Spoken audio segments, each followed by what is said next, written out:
I'm on my way to my favourite local nature reserve. I often like to get there before sunrise, but there is no urgency today with too much cloud around.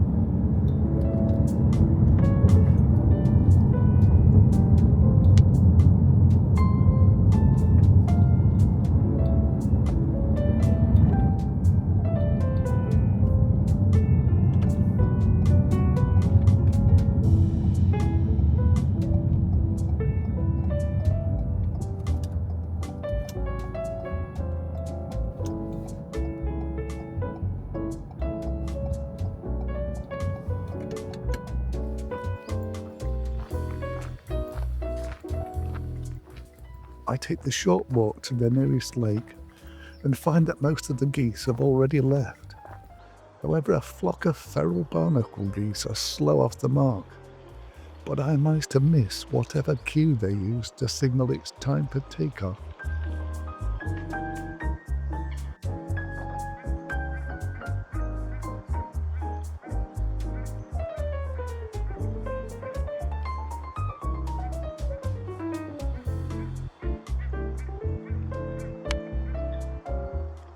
It's then off to a screen beside the bird hide with a picture taken a couple of years ago showing the conditions I would have liked.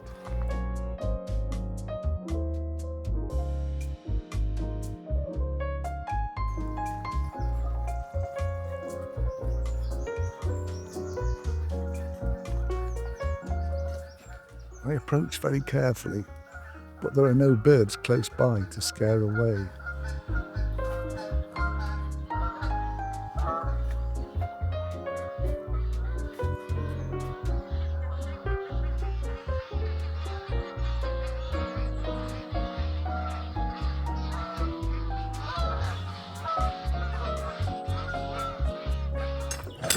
Then I make my way over to a small dead tree where I can wait with the camera on a tripod to see what arrives.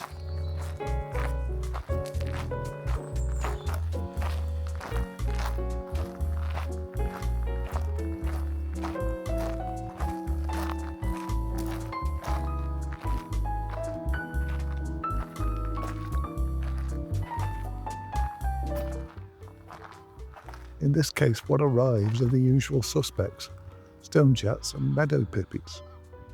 The stonechat can hardly be heard over the noise from vehicles and aeroplanes.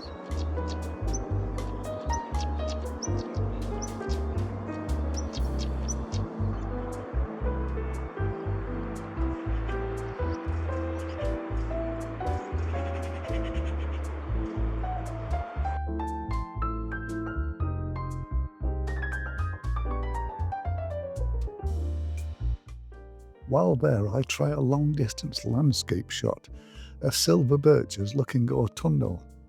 A couple of roe deer, possibly mum and daughter, are in view at the full stretch of the camera.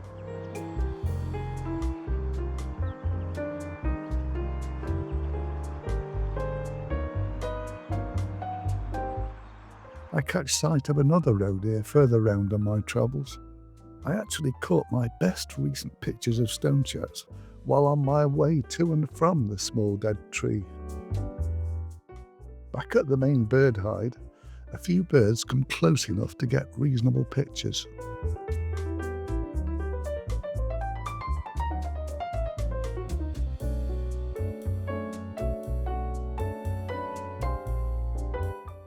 As it's autumn, I take a trip into woodland adjacent to the nature reserve.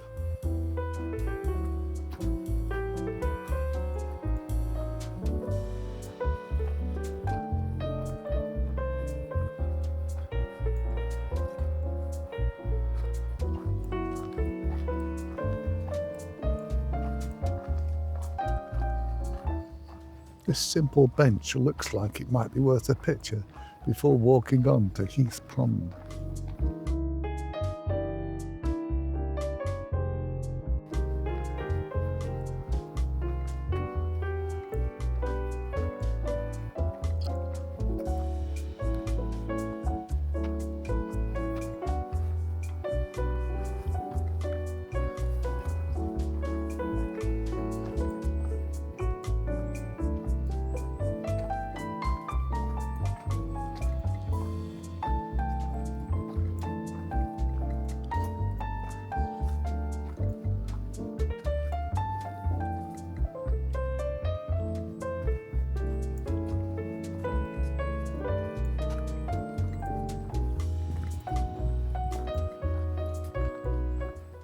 I try a couple of shots of a small island and some more autumnal silver birch trees before settling down for lunch, shared with a hopeful crow.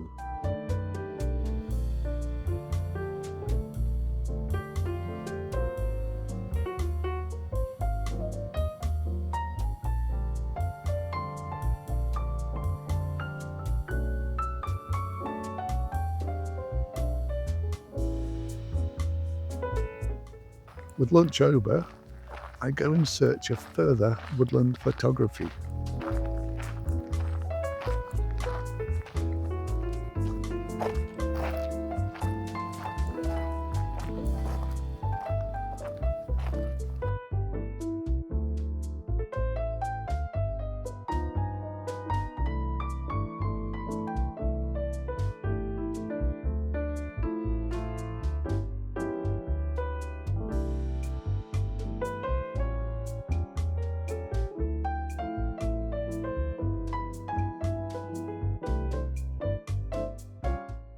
One topic worth thinking about with cameras like the Nikon P950 is lens compression. In this diagram, the robin is taking up roughly a third of the height in this wide-angle field of view. The tree in the background is also taking up roughly a third. So they will both take up a third of the height on the sensor and in the final image.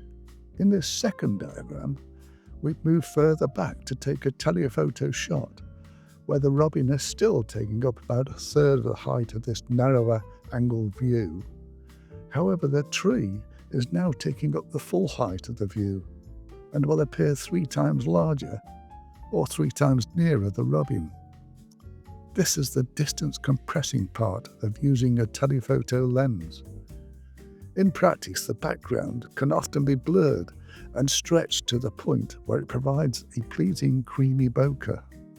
I've shown 3 pictures of leaves taken at different focal lengths, but keeping the leaves the same size in the frame to show how the background is affected.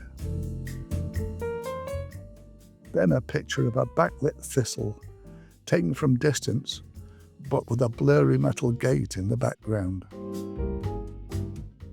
I've put some rather random stuff in this last section, a lot of which is not connected to nature.